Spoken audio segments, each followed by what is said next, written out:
little quiet for a second. Usually by now, it's actually streaming.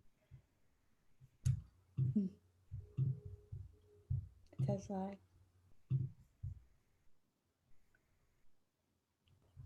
Is it going? I see live on my end. Is it? Uh-huh. Says that we're live? It's weird because it's saying it normally loads. There it is. So we are live. Yes. All right, peeps, let's start the show. It's episode 45.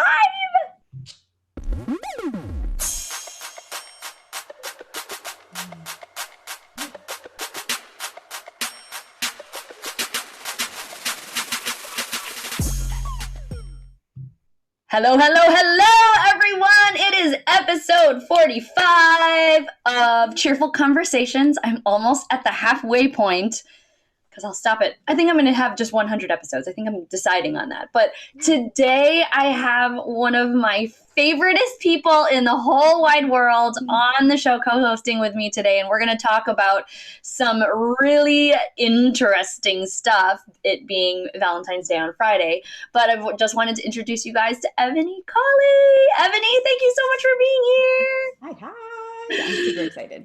I know. She's so nervous. I'm just going to tell everyone because, and she shouldn't be, because she's just like this ray of sunshine, and I get to see her almost every day because we do a virtual co-working scenario, and we just do our work and basically just mute ourselves and work side by side through the virtual interwebs for an hour, sometimes more, every day. And it's just a highlight of my day because then I get to have stuff done or, get stuff done and then, spend time with somebody I care about. So I'm so excited that we finally are getting her on the show. And today, our theme, get ready for it, it's spicing up your relationship with your life partner. I think the last few years I've always done something about relationships around Valentine's Day. And so I thought that this was a great opportunity to pull Ebony on because she is the master at relationships, even though she might not say that out loud. So before we dive into anything, I always make the co-hosts explain and tell people about them and who they are and what they do. And I know this is one of Ebony's favorite things to talk about herself. So I'm going to have her, while I pull up my notes, introduce herself and tell you what she does.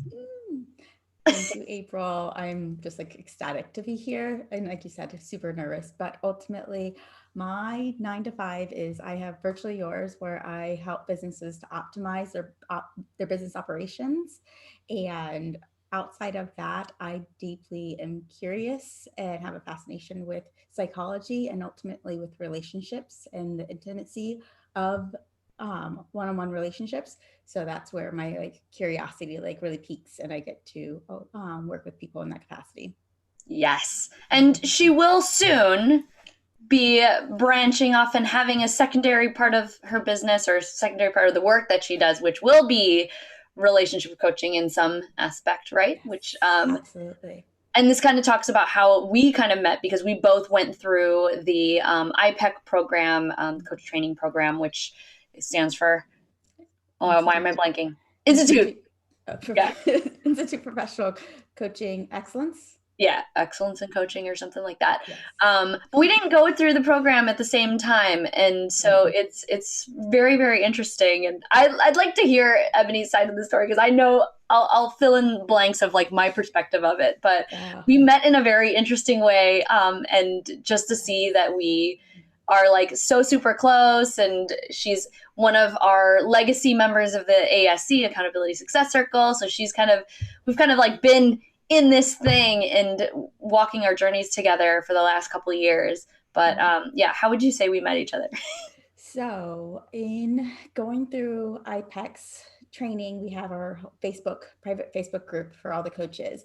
And I want to say one time April posted, have fun, get shit done, your slogan for coaching. And I was like, ooh, wait, fun? I was like, you can have fun being coaches, because typically everyone's a business coach or something of that capacity. So of course that pulled me in. And so I started going through all her material. And I'm like, ooh, she just looks like a great person. And so I secretly stalked her for a while. And love it. life didn't go anywhere but there. And then I came across the World Domination Summit. And when I was on their website, April's picture popped up with detailing her experience and how much she loved WDS. And so it gave me the perfect excuse to reach out to her and say, so tell me more about WDS. I'm curious about it. I'm thinking about going. April was amazing, went above and beyond, helped me get tickets, encouraged me to go. And we officially met at WDS. And it was everything that she said it was to be. And since then, we've been pretty inseparable because I absolutely love and adore her. Yes. And then we went to Miami for a girls trip with our girlfriend, Giovanna, who I'm going to send this to her, make her watch like, hey, Giovanna. And we just had like such a blast. And yeah, we've just been kind of like doing this thing. And, you know, one of the cute things about what I just think is funny, because I mean, it's not like I'm famous or anything and can't like answer whatever, but I love like meeting people. And so she reached out to me on, I think you reached out to me on Instagram maybe, or Facebook. I think it was Facebook Messenger. Facebook. Yeah. I was like, yes, let's talk. And so, you know, yeah, we talked for a really long time, and it was just so sweet. So she was there for the pilot launch of the ASC. She's kind of seen how this has grown from this like massive like program to like a little itty bitty program to like a massive community now. And it's just been so great. And all the things that Ebony is doing, I like absolutely adore. And, you know, sometimes I feel like I take advantage of her coaching and listening skills where I'm like, let me just tell you how this thing happened today. I'm taking control of our breaks and just talking about myself, which is just, it's fun. But yeah, so we know way too much about each other. Yeah. So I don't know why I'm laughing and being like, yeah, we know each other a lot.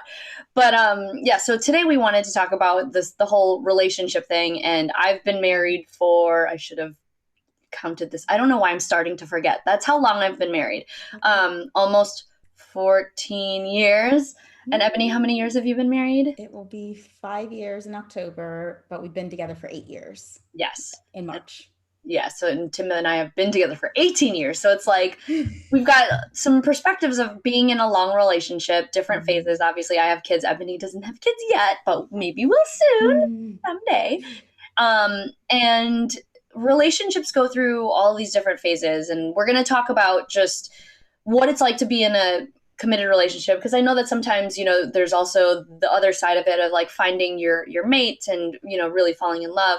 But sometimes we don't really talk about, you know, what happens in a committed relationship and the different things that exist out there and how marriage is kind of different, like in this day and age for people at different stages. And so we're going to deep dive into committed relationships, long-term relationships, long-term partnerships, whether it's marriage or just, you know, some sort of union or partnership, however way you want to see it. But before that, we've got to go through all our little fun stuff. And so we talked about how we met. Ebony, what's one thing that you geek out on that's not work related? I would say dancing. I recently haven't been dancing as much, but I've just always had a long stint and I just love to dance. So like if music come on, like my husband will like secretly turn and like look at me to see if like my hips are starting to like move and wiggle and dance. And so I would say dancing is like my other like just passion that just lights me up. Like if I'm kind of in a funk, you know, April, we'll have 30-second dance parties and we'll just like blast the music and just kind of get the body moving. So I love to dance. Yes. People, but just love to dance.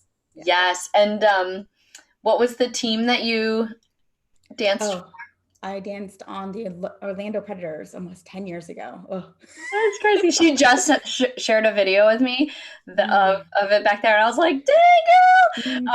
It's awesome because like, I like to dance too. I don't think that I'm the best dancer or whatever, but like I'll do okay. But it was one of those things too. I think when she launched her Virtuallyourz business, she was sharing some stuff about her. I was like, how did I not know this about you? So it just made our trip to Miami that much more fun because we were just like out and dancing and having a great time. So that's awesome. The other thing that I have to do is I've got to ask you a question that we can both answer so you don't feel so alone in it. But there's 3 different categories. This is my Vulnerability is Sexy deck, which I'm slowly making my way through. So there's 3 different topics. One is just break the ice. So it's a little bit more of an introductory question. The second is get vulnerable, so a little bit deeper. And then the third category is laugh a little. And we'll make sure it's a question and not just an action that makes you laugh. Or maybe let's go deep and vulnerable. Deep Let's vulnerable is the orange card. All right. Ooh. What is your deepest regret? Ooh. Oh, goodness. Oh, deepest regret.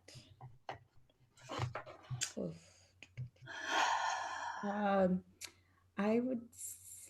don't know if it's my deepest regret, but it's definitely like pretty up there. But I did a year of my master's towards mental health counseling, and still to this day, even though I'm like in the process of getting and finalizing my coaching certification, I still wish that I had completed it. And so I think that's something that I still can. I still have plenty of time to go back, but it's something that I still kind of regret and wish I had done and completed at that time. So almost 8 years ago. Yeah. Interesting. And that is interesting. I'm trying to think about what because I've been asked this question before, but I was like, what did I say? I feel like one of the biggest regrets that I have, and not that I'd change anything about my life anymore, but like one of the things that I think is the craziest that I've done is that I, for both of my kids, did not take a full maternity leave. I was that tied to my work that I felt like I couldn't take 12 weeks off and feel like the world could go without me. It's just kind of crazy to think that now, because now I believe that we're all expendable and working for other people. Like it's really not that significant. But you just don't, when you have kids, you just don't get that time back. And granted, I think there was part of me that was absolutely terrified with this idea of like, what am I going to do? Like I never sat still. And so like it was foreign to me. And I also, was able to get I was able to ease back into work. I went back after 5 weeks, right? Like I think you get like 6 weeks paid or so, but it was like 5 weeks. And then I was like, well, I'll take days here and there, but I'm going to come back. And I had to get the doctor, saying that I could and all that. But it was just one of those things like, why? Like 12 weeks can move so fast, especially when they're newborn. So my advice to any new mothers out there, like you take your time. Like the people in Canada, like they get a year. Wow, that might be too long, but yeah, they get a year for maternity leave. Okay. They hold their position for that long. It's just insane to me, but take your maternity leave. That's like, there's so much growth that happens there. And, you could, if you're feeling like you're fidgety and you need to do something, like you can find a lot of things to do. So for a walk. It's crazy. Okay. And then the last thing before we really dive into our theme is to share a cheerful news story. And Ebony, since you went first on the question, are you cool if I go first for this one? Yeah, go for it. Awesome.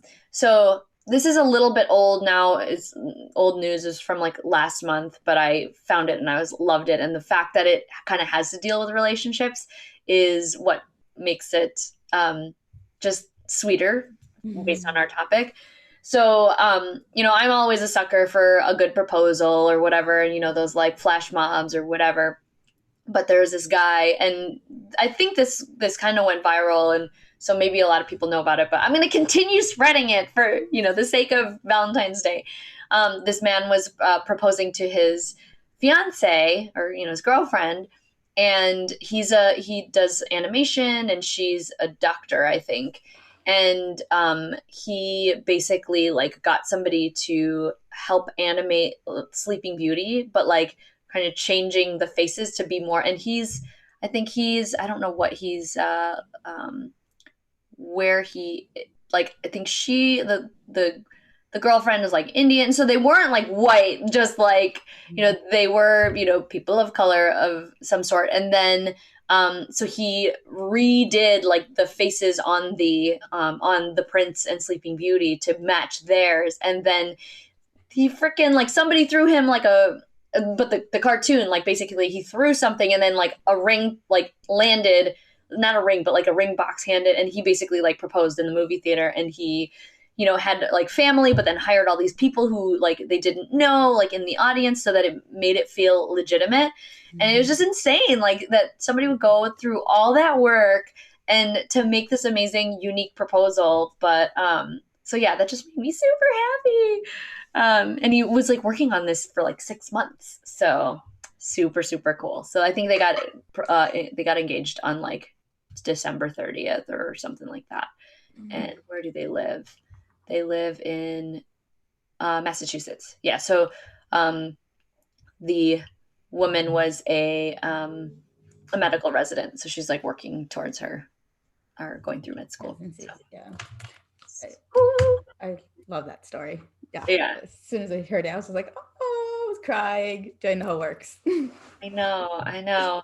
It's like, but it kind of like sets like a high bar for men. So sorry. All right. What's your story, Ebony? So mine, I wanted to pull a local story if I could, or just something for Florida, because living in Florida, we kind of get deemed for just being wild and crazy, especially in the news. And understandably so. We have gators that kind of just roam into people's homes. So the story that I pulled today was there's a local brewery that's literally just like 5 minutes away from my home. It's the Motorworks Brewing Company. And to partner with our local habitat, they put dogs on the cans. They do like different seasonal cans, and they put the dogs on the cans. And so it was awesome. They've had a huge reaction to it, and all the dogs have been like adopted, and just a huge wave here in Manatee County.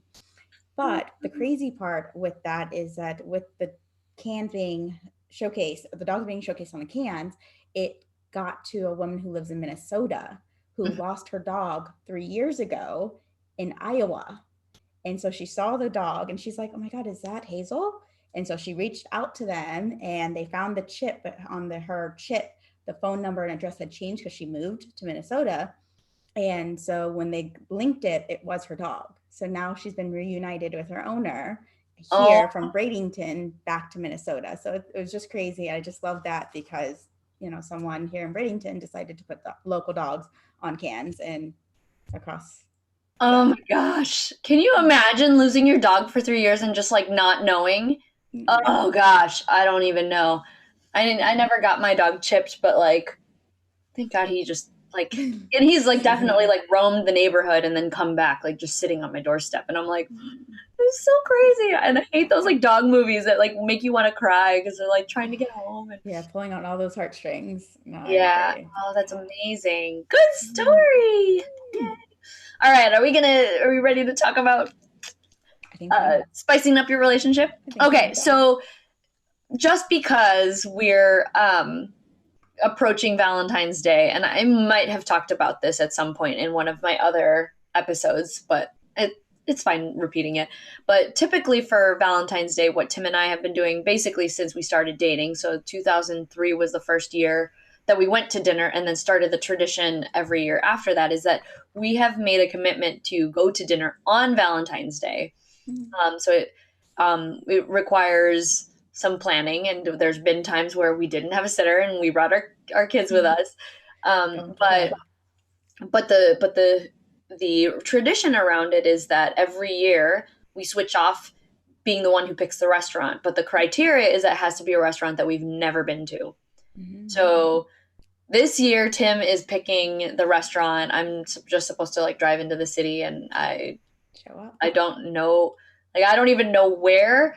It's like he's like, this is when you have to leave, and because he works in the city now, and so we'll eat, and this is right before I do my 10-day cleanse. So I'm like, I don't even know what I'm eating the night before I start like my system.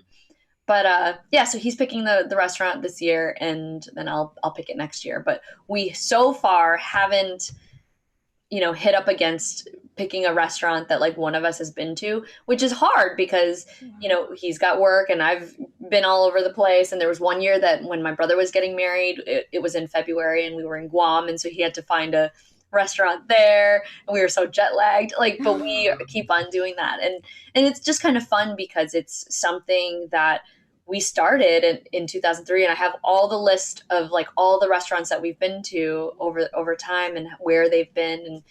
and whatnot. And so it's just kind of, it's a nice thing to look forward to every year, when I know probably a lot of other people in a committed relationship, it's like, okay, it's just another Hallmark holiday. But what do you guys do, you and Tommy, do for Valentine's Day? I love that you guys have kept that tradition alive, like despite like all the like ups and downs and all the goodness that kind of comes with it. So I think that's awesome. So me and Tommy, we actually don't really celebrate Valentine's Day, but we're not big on like occasions. We like to save our money and like plan for big trips. So usually we have like a collie in November is when he has the most time off from Thanksgiving. We do a collie adventure. And so we kind of pick somewhere and we go, and that's where we kind of get to splurge and enjoy and indulge together. So, but, and our anniversary is in March. So we'll kind of do something in March together. So for Valentine's Day, nothing big, but I am going to do Galentine's for the first time this year with some of my girlfriends. So I'm really looking forward to kind of being intentional with other relationships in my life, because me and Tommy really try to make it a priority despite a significant day. So I'm excited. Yeah.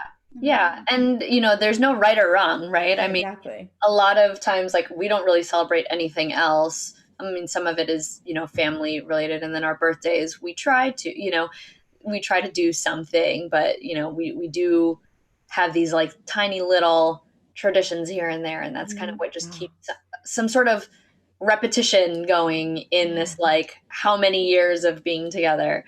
It gives you something to look forward to. It's those little moments that make a significant difference into our relationships. Like, so no, like again, I applaud you, because we lose sight of those traditions because we get so caught up with these are all the status things that we have to do for everybody else. So we lose sight of what we need to do for each other. So yeah, totally. And I mean, not that I don't have to be like, did you book the reservation yet? Because I start like, I have this like little task thing that is like, January 15th, start thinking about where you're going to go. And, you know, maybe it's because he's working in the city now that there's just so many more options down there. And we don't go down there as much. And it's hard to do something in the suburbs and knowing like we have to get a sitter, and it's not like we can make a whole night out of it. It's like we go eat, we spend some time, so have some great conversation, and then come back. But yeah, it is just interesting. But anyways, that kind of segues into just this idea of, you know, there's a lot of stuff that goes into a committed relationship. And maybe,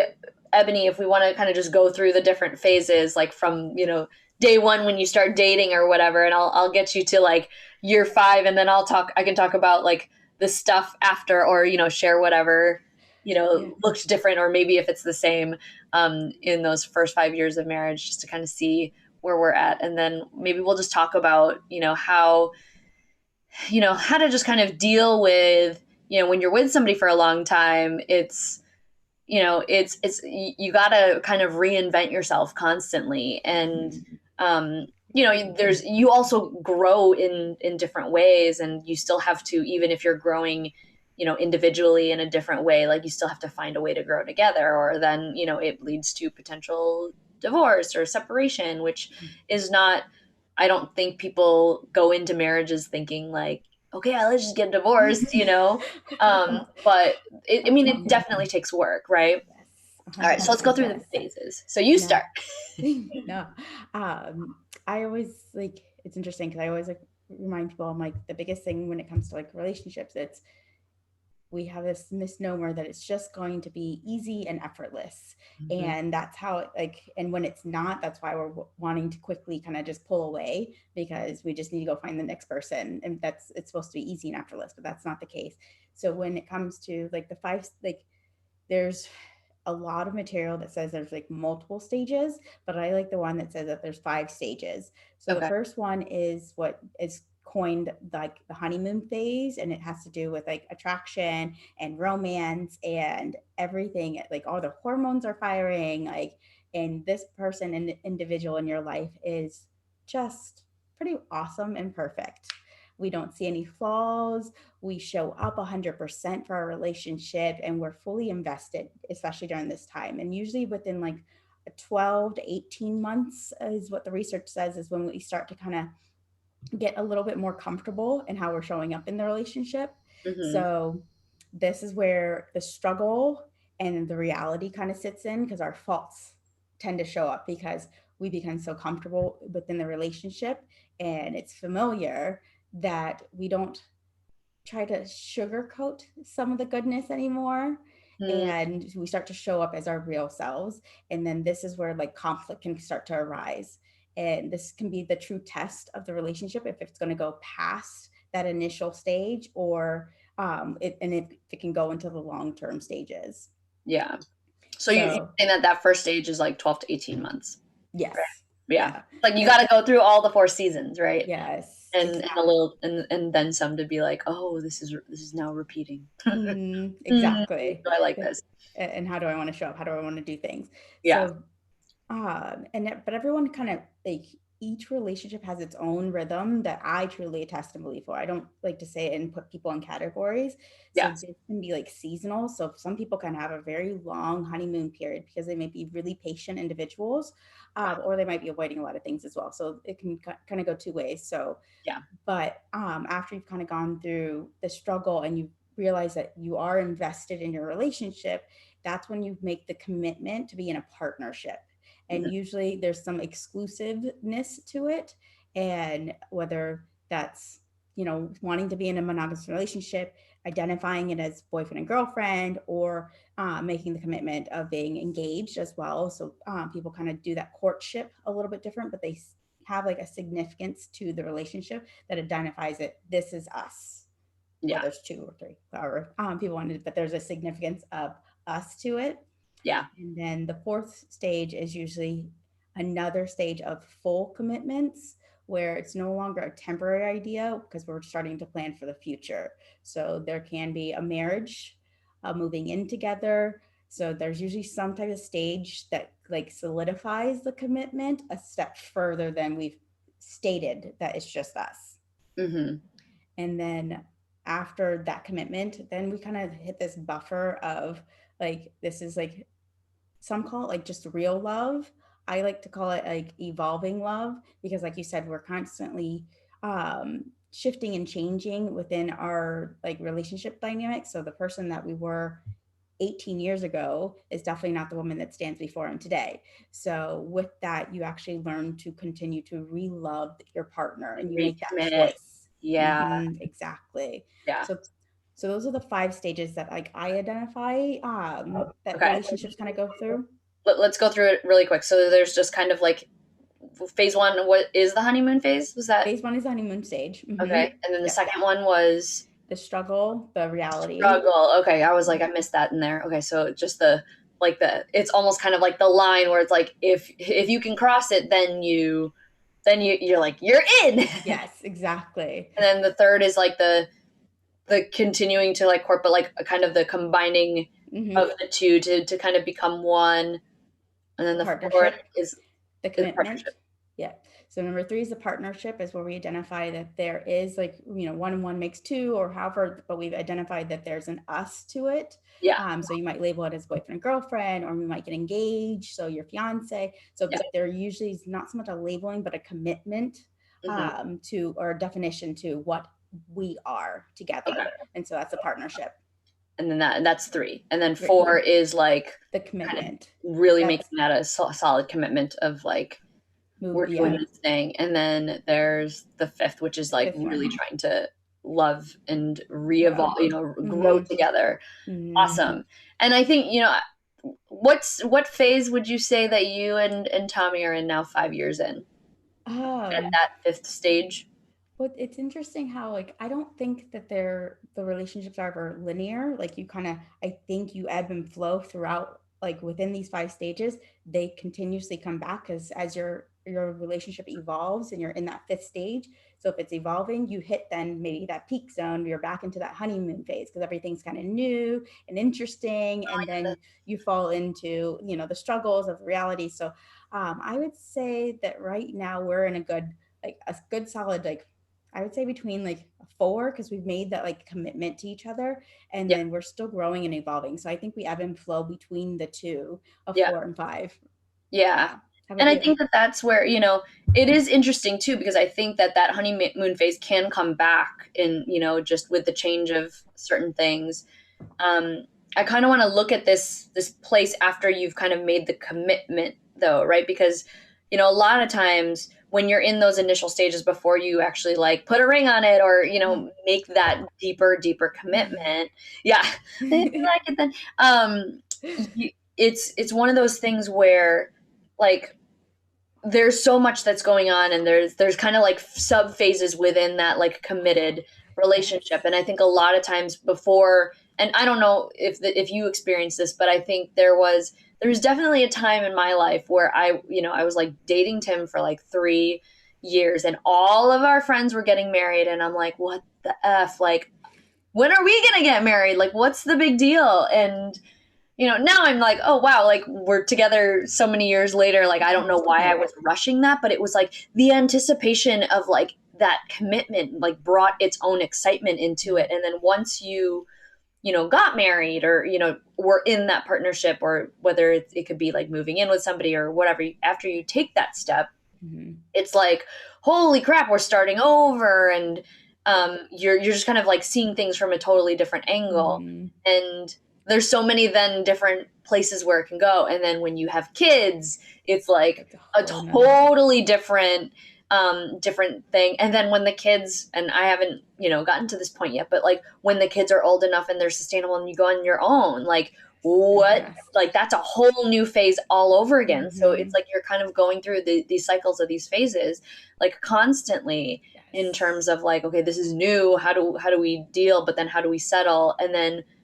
But then when you settle, it's like you almost don't want to like just stay there and get stagnant because that's where relationships start to fall apart. Like, you know, I think that the whole excitement about like doing something out of the norm or, you know, doing something to spice it up could be super powerful in those different phases. And so, you know, I will say that, you know, for me, in terms of like the childbearing years, I'm kind of like in the middle of that right now because, you know, we're past the diapers.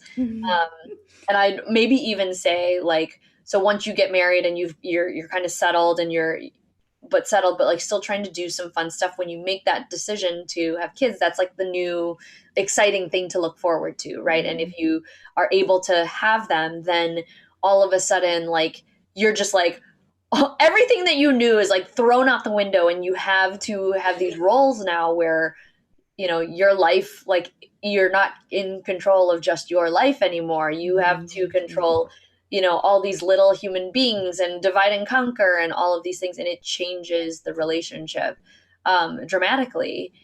Sometimes for the better, sometimes for the worse, sometimes just somewhere in between. But there's definitely that feeling of like, oh, like now we're in this partnership. And I'll say from, you know, my perspective, there's just so much to handle in a committed relationship that it can get really stagnant and transactional. And not to say that that's bad because it's necessary. Like it really is necessary. But like, how do you, you know, keep kind of reintroducing like the honeymoon phase or, you know, the recommitment phase. And, you know, I think some people will be like, let's do a, you know, like a recommitment ceremony or like, you know, those types of things. Or renewing your vows. Exactly. I was like, what is that called?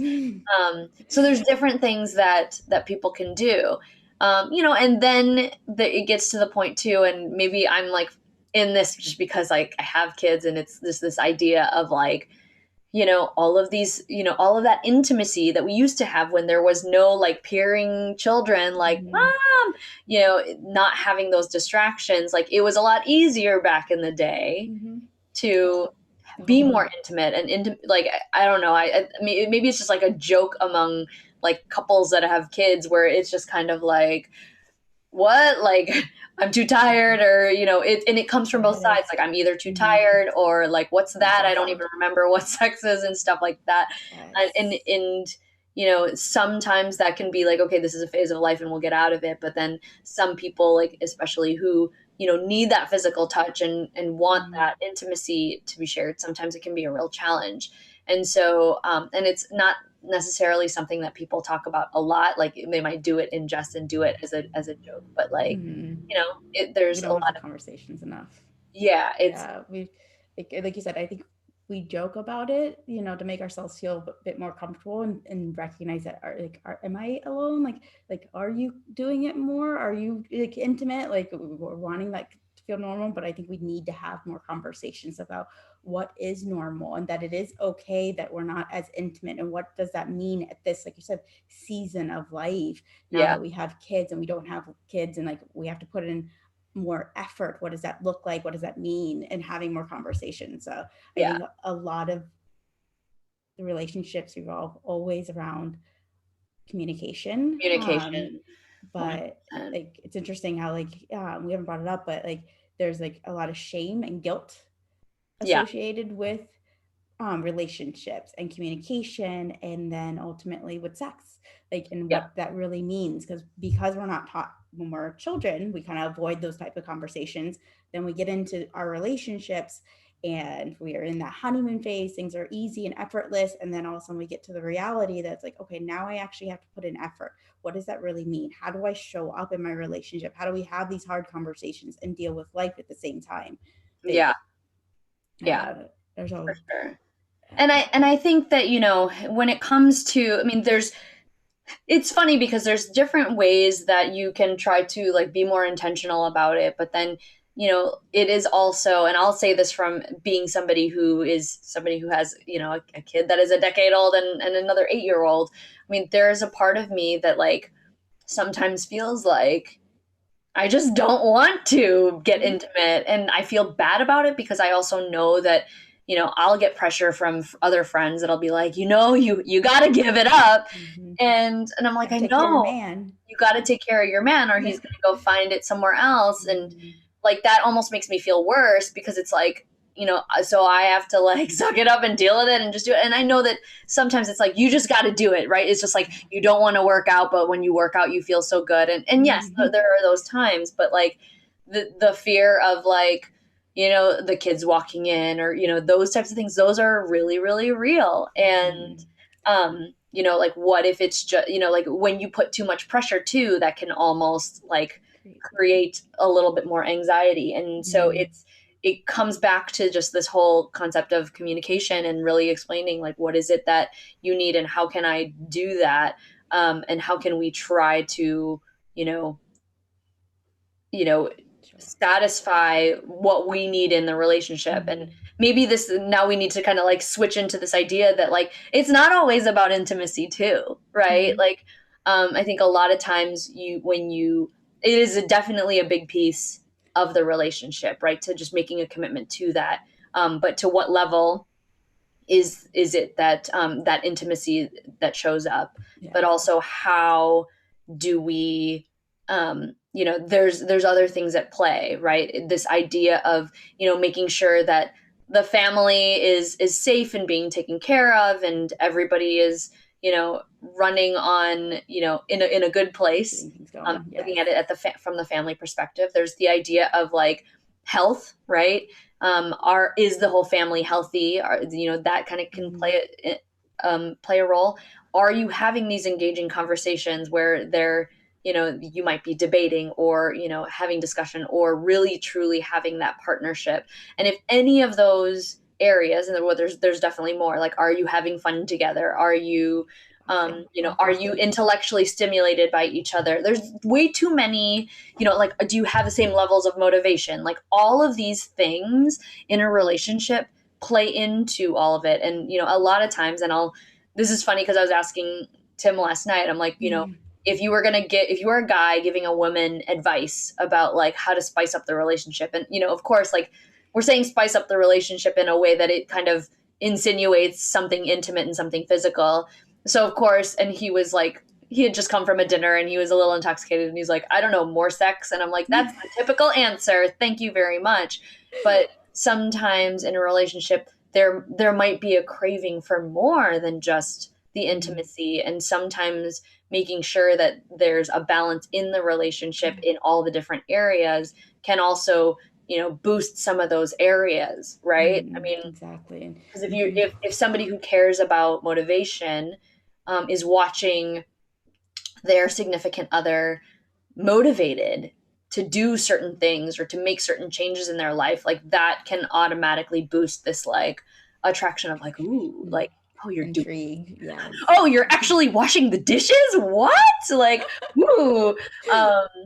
And it's one of those things where like you don't realize sometimes that you might have to play to what your significant other wants, or what, you know, what is their biggest pain point, and that might even be the way you get what you want. And not to, you know, not to say that you shouldn't talk about it and that you should just like kind of like butter up that person in that area that they're craving to you know, come up with a result. But you know, it very much speaks to this whole concept of like love languages, right? Yes, I was gonna say that's what it was coming up right now, is the whole idea of love languages, which has been around for so long. So And but it's interesting how like so many people don't really know it, because again, we're not really taught how to be in a relationship. We're not taught how to communicate once we're in a relationship. So the whole idea with the 5 love languages, clearly I have a thing for fives, but with the 5 love languages is that they've identified 5 ways that we prefer to receive love. So there is acts of service, quality time, touch, words of affirmation, and gifts. And they do on the site, I can pull it up. They do have a site that you can kind of answer specific questions to figure out what's your top love language. And then the beauty of it is then your love language may not match your partner. So the way that you want your cup to be filled in order to fill someone else's cup may be opposite.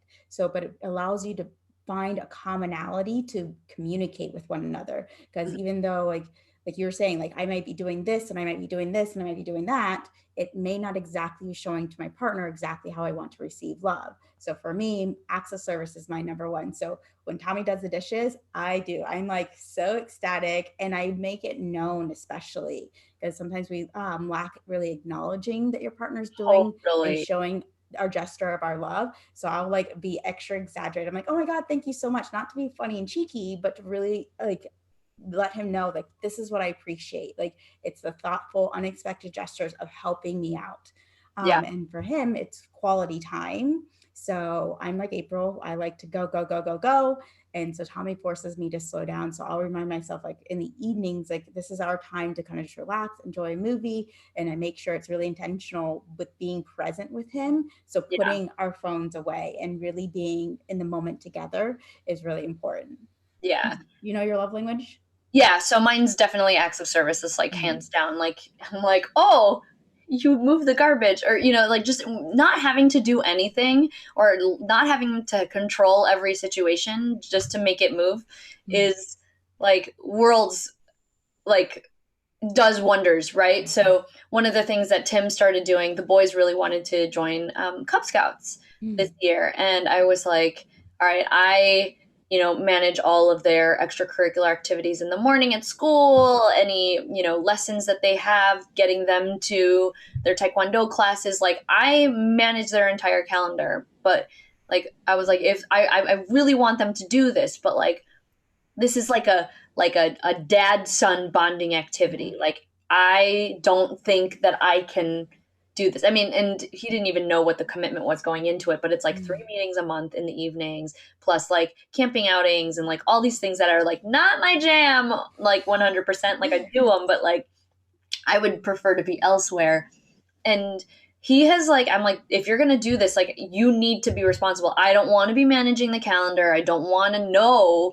Like I want you to figure it out. I don't want them calling me saying you didn't bring them to this thing. Like I want you to be responsible. And he's done such an amazing job with them. And he's like, he's actually like volunteering to be like the cub master or whatever.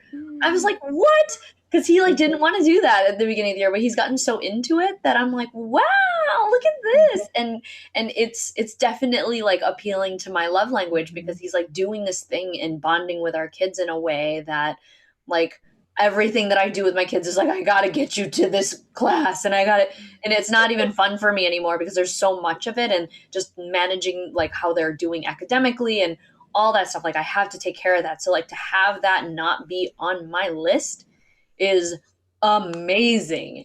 And so, but for him, like his whole thing is like physical touch. And And so it's like hard because like I'm in this place where like I'm so fulfilled by my work, and I'm so like I get like I feel like my love language with my kids is physical touch. Like I will just like hug them Which is all the common. time, and that's where I get my love. It's almost like I feel bad because I'm like, I know that this is your love language, but like I'm receiving like my physical touch in a way from my kids, and that's like I'm good. So Which is so knowing that I'm common. like, but at the same time I know that I have to try to appeal to that, or try to fulfill that for him as he's doing certain things for me. Like I have to remember that. And it's like sometimes it's like I got to do baby steps, because like I just feel like I'm always on cloud nine with all the people that I talk to and the work that I do. Like my love languages are very like satisfied right now. So it's like, how do I figure out how to give that to him and make sure? And sometimes I'm just exhausted. Like he comes home really late and I'm like, I cannot. And sometimes you have to like plan it, which is so transactional, but like sometimes you just have to do that. But it's one of those things where you have to Yeah. you know I find it interesting that like, and there's a lot of people that think certain different ways in regards to it. Like, and I like, because in the beginning of the relationship, it's so effortless. It just happens. It's yeah, spontaneous and it's exciting and it's filled with vitality. But the reality is like once, like with anything that we do in life, like we're kind of out of that stage, we plan it. We plan it. We make it a priority. So it's not that it actually has to be just about scheduling sex. So it's scheduling time to be intimate, like you said, having those type of conversations, like doing a fun, playful activity, like scheduling time for novelty in our relationships, because so much of what we do becomes a routine. yeah, Like, so scheduling time for one another to be to create that novelty with each other, like you said, like for Valentine's Day you guys create a date that's spontaneous that neither of you know about until like the other person plans it.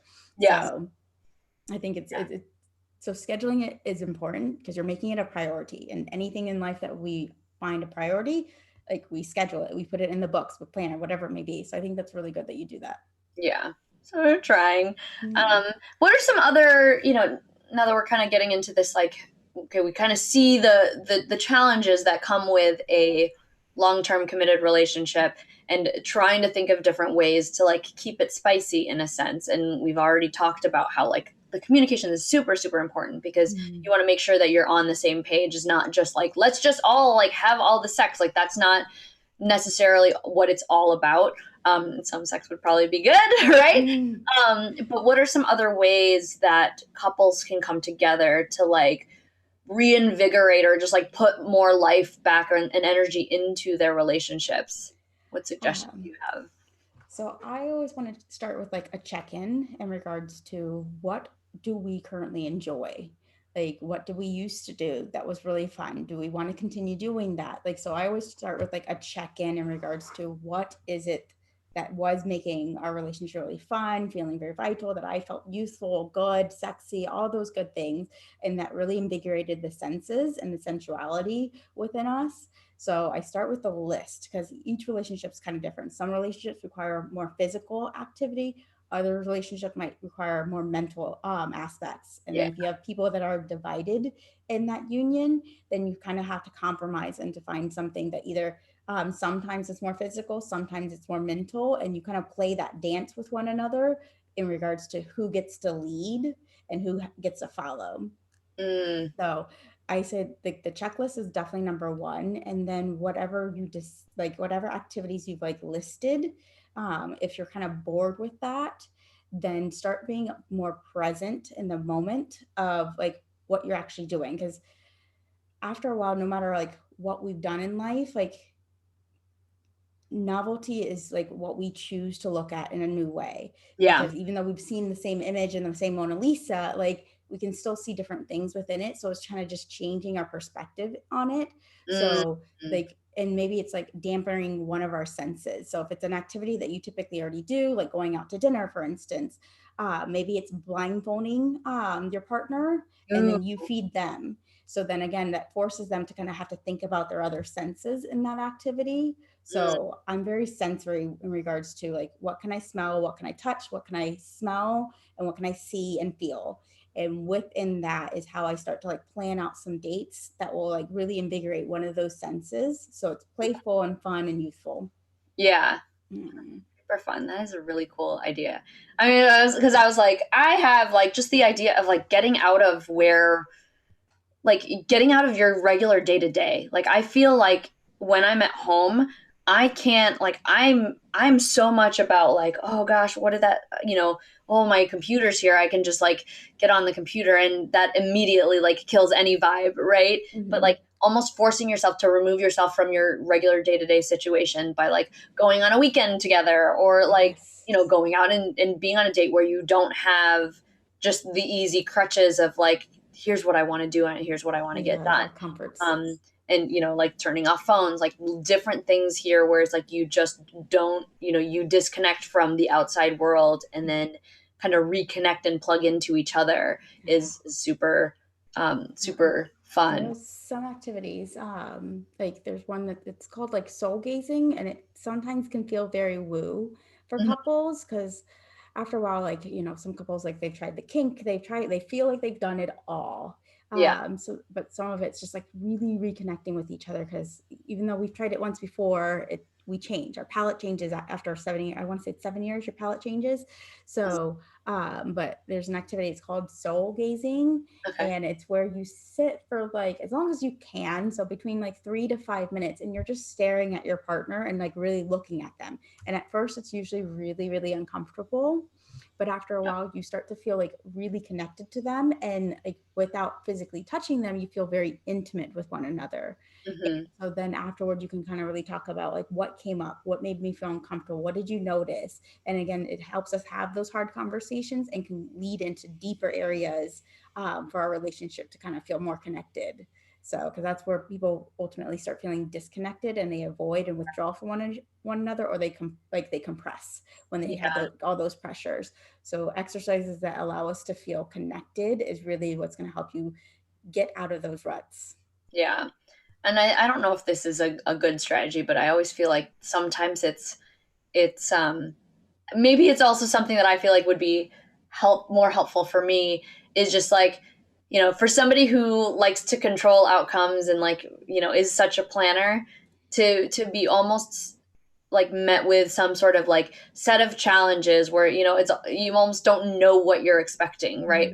But as a couple together, right? Like where it's, you have a problem that you need to solve, and you both don't know the outcome, but you're working together to do it. Like even like just going to an escape room, or like, something fun, like, here's a list of things that you can do, or like, playing a game where it's like, oh, here, this is what you got to do next. And to just figure out that kind of like, it's like almost like a team building scenario, but with your partner, to just, make sure that, out of the context of like having these tough conversations, that you're put into a place where you're kind of like having to figure it out on your own, but it's forcing you to communicate, because sometimes that will bring up some, some fears or some disagreements or just different perspectives. And it kind of helps you kind of plug into the whole, like, is our communication solid? Because that is the basis of everything. And you brought up a really good point that hasn't been brought up, but it's something that like I like, and you in a lot of your marketing, the fun and the play aspect, because then we also put our guards down as well, and our imagination, our creativity like creeps back in, because that's another part of the honeymoon phase, is that we're extremely creative and our imagination's going, we're more youthful. So when we kind of force ourselves into those challenges or those escape rooms, or it turns on that playfulness. So we can kind of just let our guards down and be less serious, because that's another reason why relationships get very stagnant, is because they're taking themselves way too serious. And when things were very light and good, like we just went with the flow. So and I know that we have to wrap up soon, but I think in terms of, we've talked about a lot of awesome stuff here that, people can kind of think about. If you had to start to kind of summarize like the big nuggets of what we've kind of discussed so far, what would you say is that? And then I have one more question that I want to make sure that we kind of have time for. So I would say is to recognize that your relationship is a choice that you have to make every single day.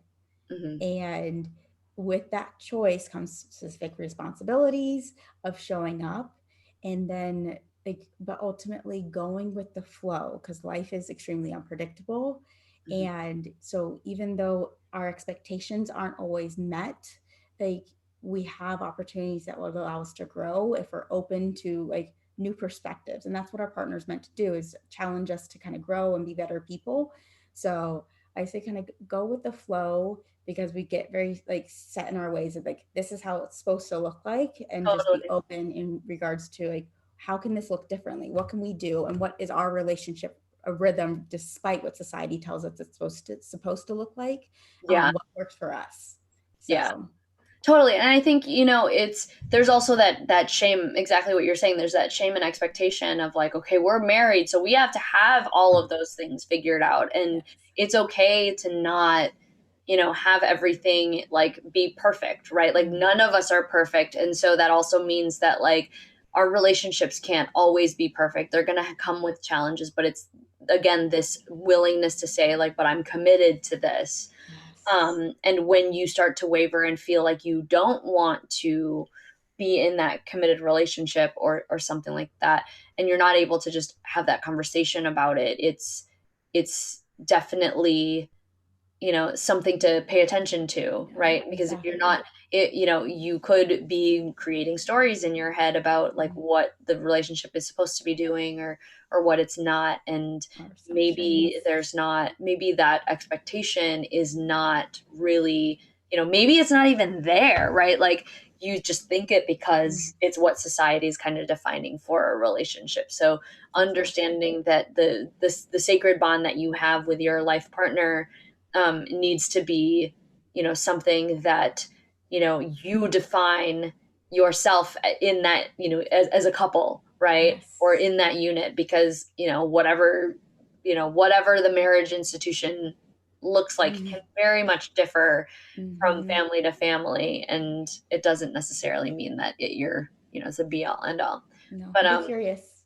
Be curious while you're figuring that out. Like that's the best thing. Be curious, because it is meant to look different. So yeah, totally. And then I think that the last thing that I want to kind of end on is just this idea of like, if you own, like, if you are at this place where you're like, okay, stuff is kind of gone stale, and know that that's still okay, but you're like, I need to do something, and I need to do something quick. Like if they didn't watch the entire 58 minutes of us talking already, and they're just like, okay, what do I need to do to spice this up right now? And it needs to be easy, it needs to be quick. What's that one thing that they should work on? Infusing novelty. So there's the adventure challenge, and they have a couples edition. So this kind of takes out the thinking out of it, because sometimes we're kind of stuck like, what can I do? What can I do? But we need that spontaneity. So what I love about the adventure challenge, it's gives you 50 challenges, and they're all like, they have that like metal fiber thing. So you scratch them off, and not until you scratch it off is when you realize what it is. But since you scratched it off, you've already made the commitment together that whatever it is, you're going to do it, and you're going to figure it out together. And so it infuses like that novelty, that vitality. It takes away that thinking and in regards to like, oh, we don't have time. It's like, and it will tell you like, oh, this activity should take you about 10 to 15 minutes, or this activity will take you about an hour. So you set aside that time and that commitment to one another. Yeah. So the adventure challenge is an awesome way to kind of spice things up without like forcing yourselves like, okay, like what are we going to do? Because that's always the problem. Like, what are we going to do?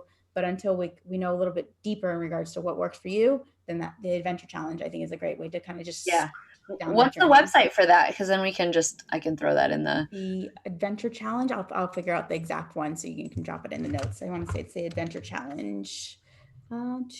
The adventurechallenge.com. Okay, that's cool.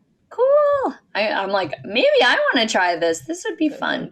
Yeah, because it's like, especially for those of you moms out there who are like thinking on behalf of like your entire family, which could be your 2 to 3 to 4 kids plus your husband. Sometimes it's like, oh, it would be so nice. And they do have a family edition too. Ooh, family edition. Yes. That might be fun. Oh, that is super, super cool. So yeah, check that out. I'm going to check it out. I think so. Oh my God, so fun.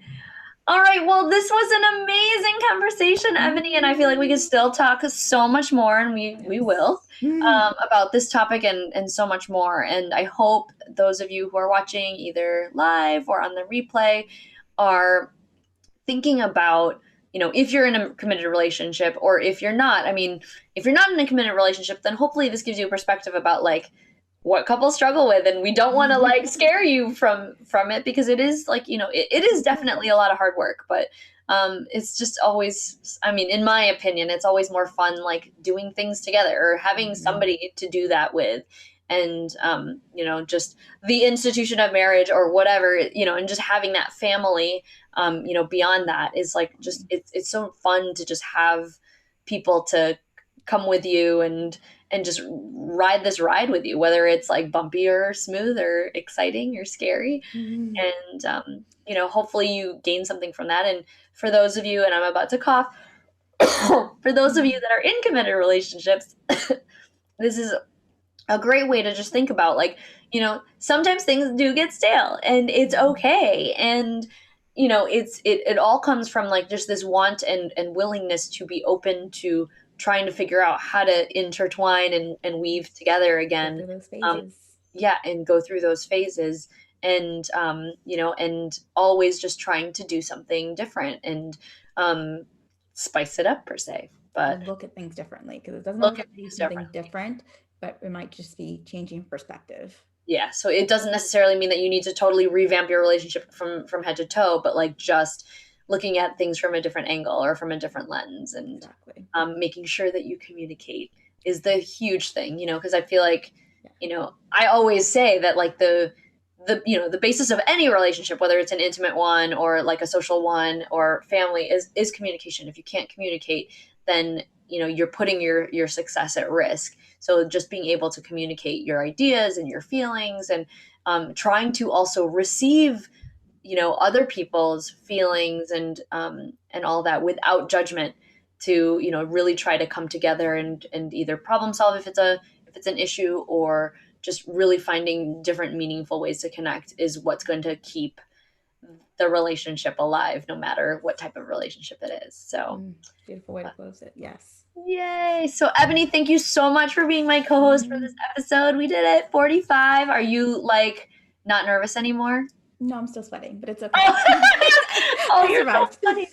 She survived. She did amazing. And if you are watching this, like, you should put in the comments that Ebony did amazing, because she did. Like, it just felt like a regular conversation. And that's kind of what you want it to be anyways. But so much wisdom, so much more. But obviously, if you have any questions about relationships or whatnot, then the two of us are more than happy to support you in all of that. And hopefully we'll see you in the next, or not hopefully, but we will see you in the next episode, which will be in a couple weeks. So thank you guys so much. Bye. Thanks, Ebony.